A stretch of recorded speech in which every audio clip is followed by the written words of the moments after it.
Welcome everyone to the Firing Demand podcast. On today's show, we are joined by Nathan Hirsch. Nathan is an expert in remote hiring and e-commerce. He started his first e-commerce business out of his college dorm room and has sold over $30 million online. He built and exited FreeUp.com, a marketplace that connects businesses with pre-vetted virtual assistants, freelancers, and agencies in e-commerce. Nathan's most recent project is Econ Balance, where his team focuses on e-commerce businesses selling on Amazon, Shopify, eBay, Etsy, and other marketplaces master their bookkeeping. Welcome to the show. Yeah, thanks so much for having me. Excited to be here. I think we timed this perfectly because we're supposed to get a windstorm in about an hour. So I think we'll be able to sneak this in. Well, very good. Very good. So Nathan, first things first, tell us a little bit about yourself and your path as an entrepreneur. Yeah, so I've always wanted to be an entrepreneur since I was young. It all started when my parents made me get real jobs when I was 15 and on, and I was working for someone else. I worked at a retail store, like a rent-a-center called Aaron's. I worked for a meat packing plant back when I was a vegetarian, which is kind of interesting. I worked for Firestone, I did an internship there. So I had all these jobs and I was working every summer, every winter, and I really just wanted to work for myself. So when I got to college, I started hustling. The short version is I started buying and selling people's textbooks to try to compete with my school bookstore. Got a cease and desist letter from my college telling me to knock it off or I would get kicked out of school. And that made me pivot towards Amazon. I had sold some textbooks on Amazon a little bit, so I was familiar with it. This was 2008, 2009. So the wild, wild west of Amazon before courses and gurus and PPC and all that stuff. So I got in really, really early, had a good amount of success. I didn't build a long-term brand, but I sold over $20 million from when I was 20 to 27-ish. And what it really allowed me to do is start FreeUp, a marketplace to help other e-commerce sellers hire. I'd hired virtual assistants and gotten pretty good at it, built virtual teams and built this platform connecting Amazon listers, Amazon PPC experts, Amazon virtual assistants, whatever, to these e-commerce sellers. And now there's all these e-commerce agencies out there and service providers. I like to think we were in that top group starting off, servicing Amazon sellers. And we got that to 8 figures in 4 years. We were acquired right before the pandemic. I know I'm going a little fast. We can kind of dive into whatever parts you guys want to dive into. But post sale, we built a company, Outsource School, which teaches sellers our systems and processes and how we hire really great people.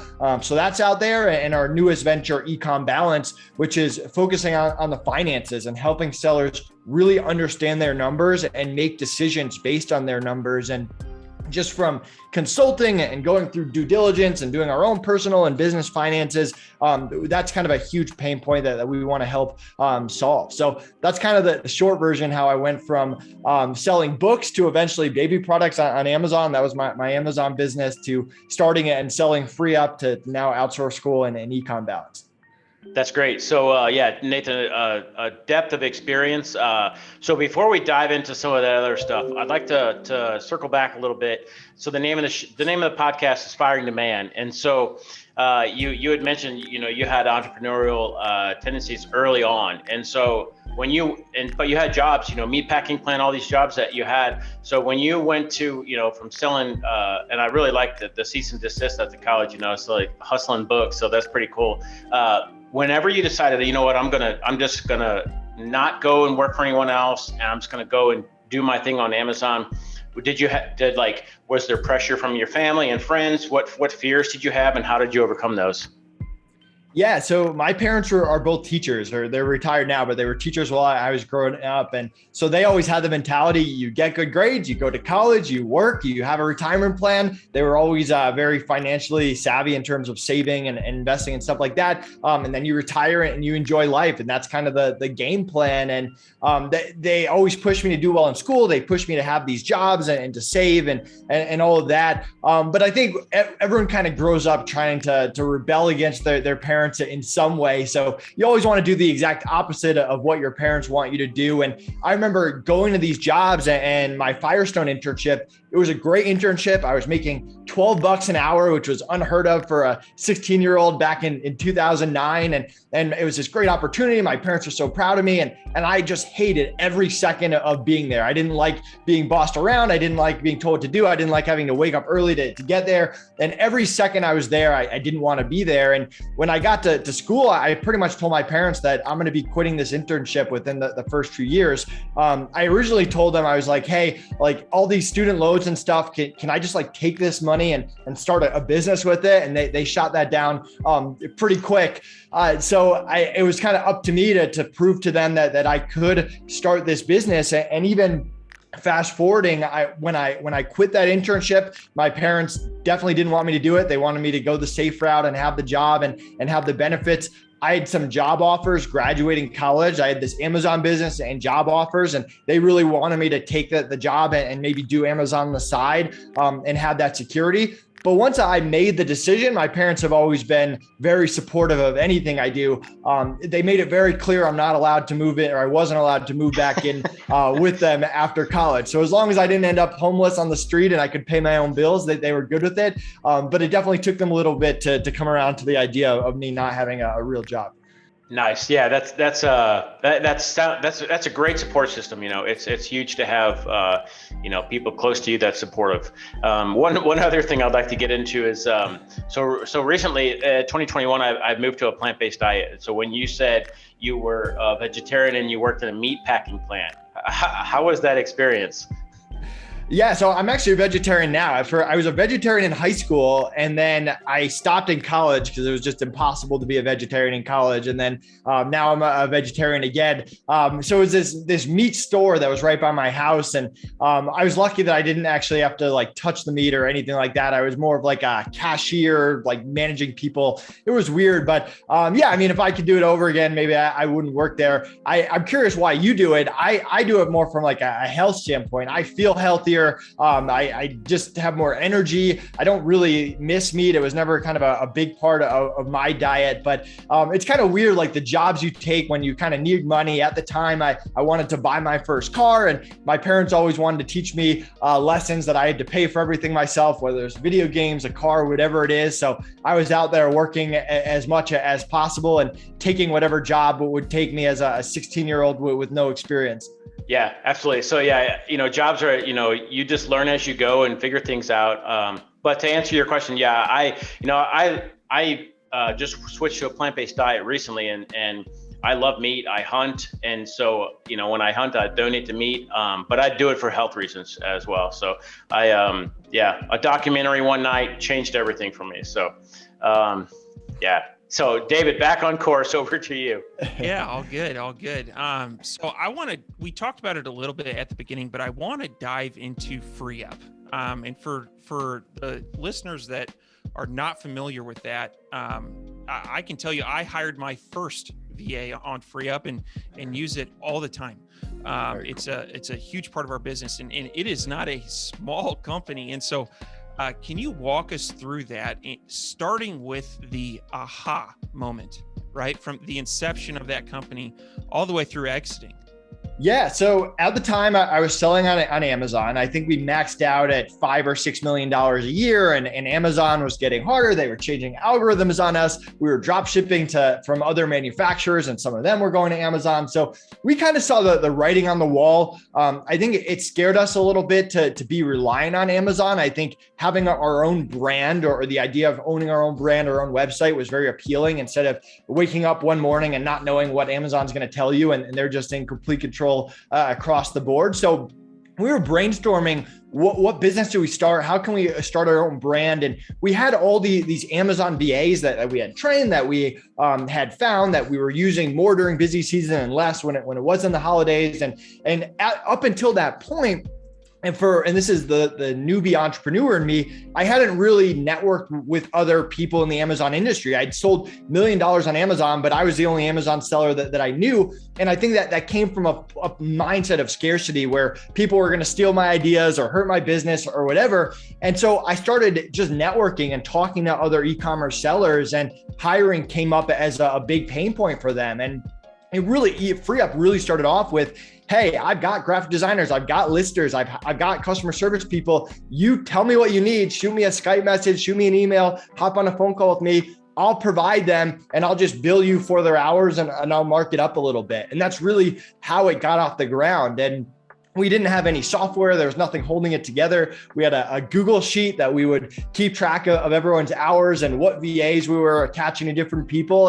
And what I think that the aha moment was, we had done really no marketing up until that point. We had maybe 10, 20 clients that we were providing VAs, and all of a sudden phone calls started coming in. And I remember that this one call is this person that had been in a conference in China and had heard about FreeUp, and I had never been to China. She had just been talking to one of my customers, and we ended up creating an affiliate program based on that, where any freelancer you referred, you would get 50 cents for every hour that we billed to them forever. The new owners have tweaked that a little bit, but that's really what exploded it, because then these initial 20 customers said, hey, I can save money on my billing if I just refer other people and I'm happy with the service. And then all of a sudden going on podcasts and finding partners, and all these people wanted to work with us, not only because we had the affiliate program, because we started to get a good reputation.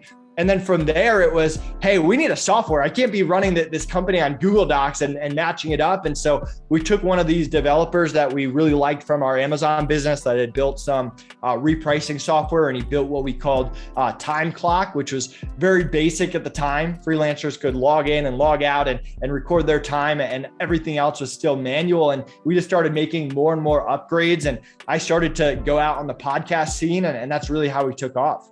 Very nice. Very nice. I love that story, and boy, what a wonderful company that you created. And one follow-up to that, I have noticed a trend where somebody will start as an Amazon seller, and they will be very successful in that. And then they will transition into a service-based business that services Amazon sellers. And that's a path that you've taken. And so, why is that? Why do you think that happens? So the way that I've heard it, and I'm not sure I 100% agree with this, but a good way to kind of think about it, I guess, is there more money in digging for the gold, or is there more money in selling the shovels to the people that are digging for the gold? And it's a good question. I mean, there's a lot of people on Amazon that are crushing it. There's a lot of service providers that have kind of found their niche there. Like I said, I think I was one of the first 1,000 Amazon sellers, and I think I was one of the first 1,000 like real Amazon service providers, and it's kind of exploded since then. And maybe I'm completely wrong about that, but I mean, whenever there's an industry of people that are making good money, like on Amazon, there's a variety of services that those people need, and if you can find a niche in there, you can build a really good business. And the other side of that is just that whole building the brand thing. There's a lot more power in building a brand of whatever service you're offering than there is a building a brand on Amazon. Although I will add to that, from the time we started FreeUp to now, the whole building a brand in e-commerce is a lot more prevalent. When we started on FreeUp, it was a lot more people selling on Amazon, and now it's a Shopify and building a brand and building an email list. And we've come a long way since then. But there's definitely something to be said about having more control over your business than just hoping Amazon doesn't change the algorithm on you one day. I like that analogy, the shovels and the gold. I also think that as entrepreneurs, like, we don't have any shortage of ideas, and we see opportunities different than I think other people. And I think that, but yeah, that is a huge trend. Interesting. So as we kind of wrap up the FreeUp, part of your journey, do you have any outsourcing or hiring tips for, someone that's just starting out, or, they're getting overwhelmed? What should they do? Yeah, one of the things that we teach a lot in outsource school is setting expectations. And that's, to me, that's where most people go wrong. Like we just hired a bookkeeper for Econ Balance, and we set all the expectations from schedule to pay to future bonuses to future raises to the fact that they have to be exclusive for us and they have to drop to other clients. Like, we don't leave any stone unturned. We want to be 100% on the same page, because the last thing we want to do is invest time, energy, and money into someone and then realize they can't work the schedule they need, or there's something that we didn't account for. And we have a really solid checklist at Outsource School that we encourage people to put their VAs through. It's this extra like 20 minutes of time that's just going to save you hours and hours and thousands of dollars of time and hassle in the future. And there's obviously other parts of hiring as well, but that expectations is where most people who are hiring for the first time go wrong. Very nice. Very nice. All right, now let's pivot a little bit and talk about Econ Balance. Where was the aha moment there, and talk about building that company? Yeah, so I think as a young entrepreneur running an Amazon business, we didn't really know finances. We had to slowly learn how to do it and do it properly and understand our numbers. And with FreeUp, we really hit the ground running with it. We had clean books from day one. We hired a great bookkeeper. We were on top of billing clients and charging freelancers in every single possible KPI. And that really helped us during due diligence. For those of you that listening that have sold a company, there's a trust factor. And one of the ways you build trust with someone buying your company is you understand your numbers, and the numbers that you're telling them on those initial phone calls match up with the numbers that are actually on the documents and in QuickBooks or Xero or whatever you use. And that really helped us. And I remember going through due diligence, and it's a very long process. The buyers would send over 25 questions, but we would answer them so quickly. And I remember them telling us that no business they had bought was responding so fast. And most of these due diligence questions are finance or numbers related. And we just had all these at our disposal ready to go. So that really helped us. And that was a learning opportunity for us. Post FreeUp, running Outsource School, one of our most popular trainings inside Outsource School is our bookkeeping formula, which shows you how to have a VA do your books every single month. So that was popular. And then we also started doing consulting, which we learned pretty quickly we didn't love being consultants, and we love building businesses more than that.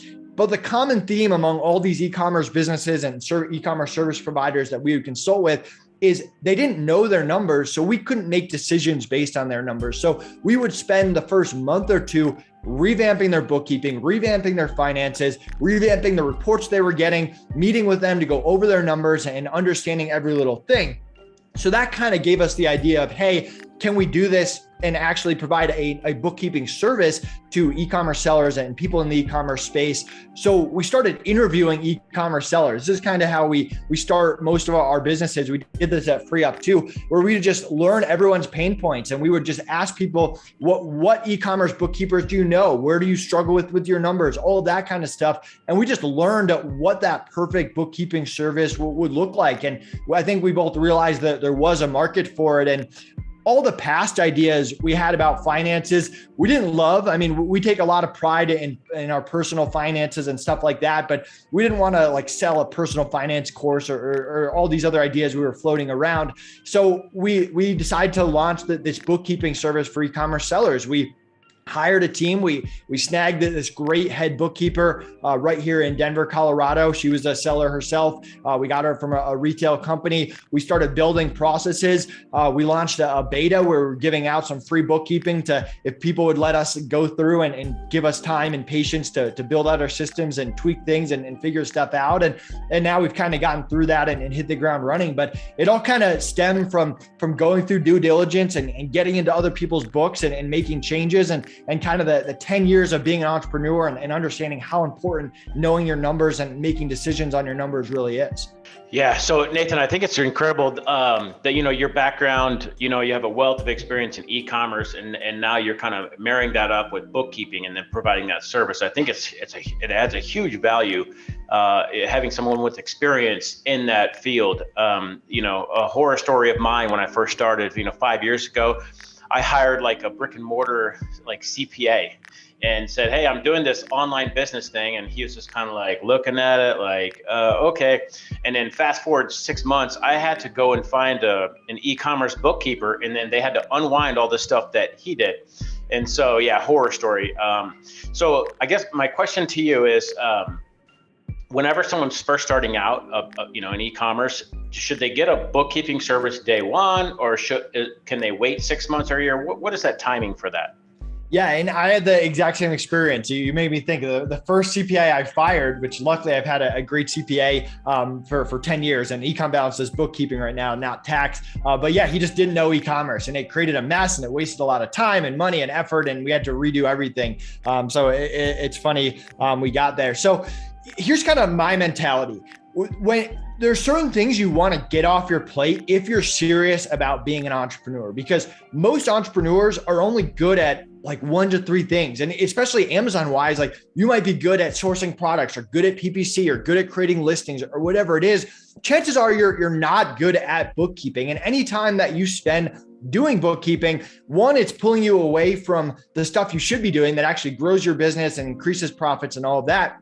But 2, you're probably not doing it right, and it's probably just gonna have to get redone later. I know that was my first experience when I was doing books for my Amazon business. I was a 20-year-old. I had no idea what I was doing. And what happened was 2 years later, I just had to pay someone to redo it anyway. So there are people that are maybe doing it on the side, or that have a limited amount of funds, and they know what their funds are and they can't afford that bookkeeping service. But for the most part, whether you're hiring Econ Balance, or you're hiring some VA to do it or whatever it is, it's one of those things you want to get off your plate early so you can focus on other things. And you also don't want to be in that habit where you're just waiting until the end of the year and then you're doing it all and passing over to your accountant. You want to be getting the numbers at the end of every month. You want to know, hey, did I lose 10 grand last month? Did I make 10 grand this month? If I have 5 different SKUs, is this one profitable or is this one losing money? You can't make business decisions just by looking at what's in your bank account and cash coming in. You have to actually see income statements, balance sheets, cash flows. And if you're not doing that every single month, or you're spending 5 to 10 hours a month putting it all together, those are things that are going to hold you back as an entrepreneur. That's my opinion. Yeah, definitely agree. And so David is actually a CPA, and so it was one of the things where you said, like, you can either spend your time on one thing or the other. And so having, especially a CPA that's an entrepreneur, and so like, you don't want to be doing this, you have to be doing 2 or 3 other things. So it's interesting. David, go ahead. Did you have a question? Yeah, absolutely. So one question that I have for you is on how to use financial statements. So there are probably some listeners that have a bookkeeping service right now, and they get their P&L and they look at net income and they either smile or frown. What are some things that, as someone is growing and scaling a business, what are some things that they can look at or glean decision useful information from their financial statements? Yeah, great question. And this is kind of where I think me not being a bookkeeper myself brings a unique perspective to Econ Balance. Because, and David, I'm sure you see this, where the CPA and the bookkeeper sometimes speak a completely different language than the entrepreneur, and the entrepreneur doesn't get the information that they need to actually make decisions. And I think that's part of what we can do at Econ Balance, is making sure the entrepreneur is getting only the information they need to make decisions. So in terms of those reports, yes, you got the income statement, the balance sheet, the cash flow. One of the things that I like to look at is trends. What's going on month to month? One thing I learned back at Firestone is every year they were comparing today with the exact same day last year. And that might be a little crazy in e-commerce, but you can do it month to month. I know. So today, when we're filming this, is the 15th, that we just got our income statement for my 2 companies from the previous month. So the month ends, and within 10 days, we gave our team a little bit of extension this month because we're doing some stuff. We get our reports, and then we're seeing, hey, how did expenses look compared to last month? For e-commerce, you look at cost of goods sold. For different revenue streams, if you're selling on Amazon and Shopify and eBay, how did each one compare to the previous month? And how did it compare to last year? This is your third busy season, your third Black Friday, Cyber Monday. You want to be able to compare how did that look to go along with, hey, are your expenses going up even though your sales are going up? Are you able to go have expenses go up at a slower pace? These are a lot of those comparing and looking at trends has to be part of it, not just saying, oh, I made 20 grand this month. Great. Like, let's move on to the next task. Yeah, no, that's huge. I, like David mentioned, every month we get our statements in, and kind of it should be a great month. It should be a bad month, but you never really know until you have those documents, and then you're looking at them, and then, just like you mentioned, Nathan, that you can make better business decisions when you have the data versus when you're just operating blindly. So one other thing here. You mentioned, does Econ Balance, do you guys handle like all the major marketplaces, Walmart, Amazon, Shopify, eBay? And how does that, how does your team, get all of that information and manage all of that in your statements? Yeah, so we do handle all of those. We also work with like agencies and people that are selling e-commerce but are in the space. We've got a few non-e-commerce clients as well. There's tools out there that you really have to use. A2X is a popular one. We like one called Cinder that connects to all platforms. They connect to like WooCommerce and a few that A2X doesn't. Honestly, eventually, Econ Balance is going to be building our own tools that'll just be included. If you're a client of Econ Balance, it'll be in there. We have some work to do on our end there. But I mean, what you're alluding to and what a lot of people go wrong is they'll just take the deposit that's in their bank account and consider that their sales, when really that's net sales after a lot of different Amazon fees and stuff that's going on there. So you need to actually use a tool to pull in those transactions, or there's a manual way to go through Amazon reports, which I don't necessarily recommend, but you need to be making sure that you're getting the actual real numbers and not just the net that's going into your bank account. And every platform is a little bit different. Amazon is the most complicated one, but that's different than WooCommerce. It's different than Shopify. And the first thing we do when we onboard a new client is obviously know what marketplaces they're on and seeing, hey, do we need Cinder for these different platforms? If someone's doing like a very low volume in some platform, you might not need it. But you really need that in this day and age. And it also helps with automation and helps our team move faster and get more accurate numbers. Very nice. Well, anything else we want to dig into on Econ Balance? Yeah. And so you guys kind of mentioned something to me. When you really understand your numbers, it's when you work a month in your business and you have a really good sense of what that income statement's actually going to look like. And I'm sure you guys have been there. Like you guys just completed a month. It's not like you get an income statement and it's just blowing your mind. Like, how do these numbers exist? Like, where do these numbers come from? Like, you have some kind of relevant idea of what's going to happen just based on doing it month in and month out and knowing your numbers and looking at past reports and being through a past busy season and all of those things. And that's kind of the point that where you really understand your numbers. And yeah, there might be like a surprise here, or your expense went up, or maybe your employees like worked a little overtime, whatever it is. But to me, like, you have to understand the numbers of your business. If you're talking to someone, and I'm sure you've seen this, David, as a CPA, when someone walked in your office and they're telling you about their business, they need to know exactly what's going on, and it should match what actually you see when you dig into those QuickBooks. It's very hard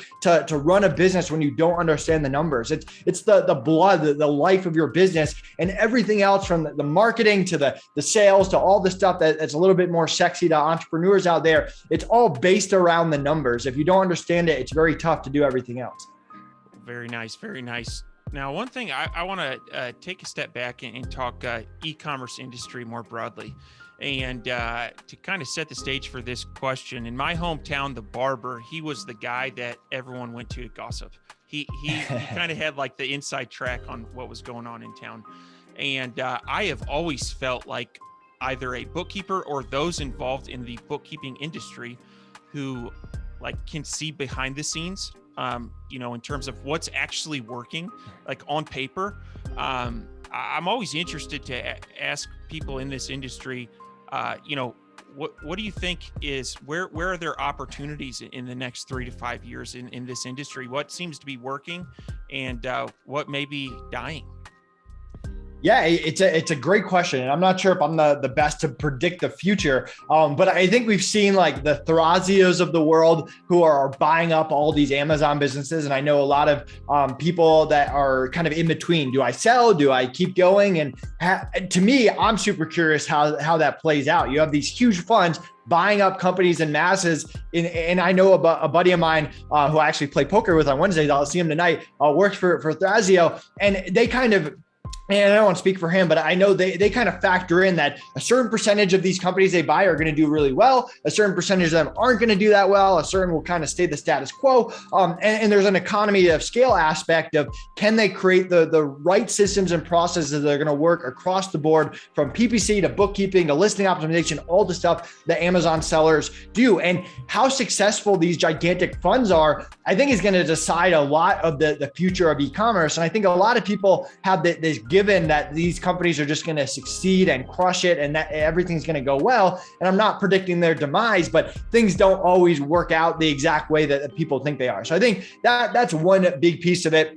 I think growing a brand, which we kind of already touched upon, I don't necessarily need to go over, is huge. The companies that have a following, have a community, have a good email list, have influencers promoting them, those are the ones that are crushing it. And then the other trend, which I'm sure you guys know, are just the pay to play. Like, by this point, if PPC is not a big part of your business, you're going to start missing out to people. Amazon's focused on it. The days of me selling on Amazon and throwing a product up there and getting it to sell are a way of the past, especially with Amazon cracking down on review manipulation, although they've been saying that for a while now. I think all those are kind of the factors that at least I'm following over the next few years. Very nice. Yeah. Very nice. I always like to, you're the barber of the e-commerce industry. And so good to get the insight there. So anything else before we get into the fire round? So one other quick question. So Nathan, like David mentioned, you've got a lot of insight with, I like to call it peeking behind the curtains. And, my bookkeeper and I have some interesting conversations before. And so this is another question there, not asking you to predict the future, but more of like trends and kind of what you and your team are seeing. Like, we've had a lot of stuff in the last, I would say 12 to 18 months that is an anomaly of sorts, right? And so with shipping skyrocketing, with more competition, with everything going on, have you seen any trends like behind the curtains on the books with any of this, and what's going on there?